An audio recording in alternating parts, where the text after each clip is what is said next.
After ABS, nung umalis na ako, nag-start ako sa wedding video. Doon sa wedding video, shortcut.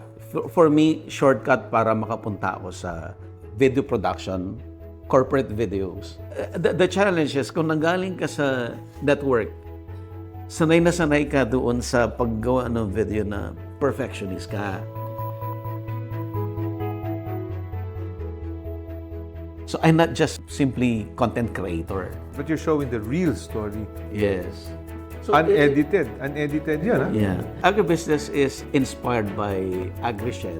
Yung TV show namin way back sa TLRC. Okay. So, Pinoy How To, that's ours also, inspired naman ng Nego7. Parang kang artist na may gusto kang ma-perfect yung craft mo. Yun lang yung objective mo.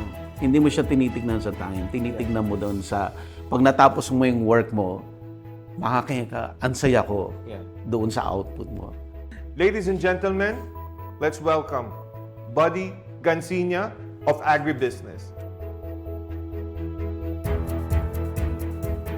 Yeah, yung 15 businesses na yan, each failure may learning. May learning lahat yun.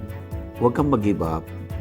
Kasi sa farming, hindi mo control lahat. May things na kaya mo i-control, but may things hindi mo makontrol.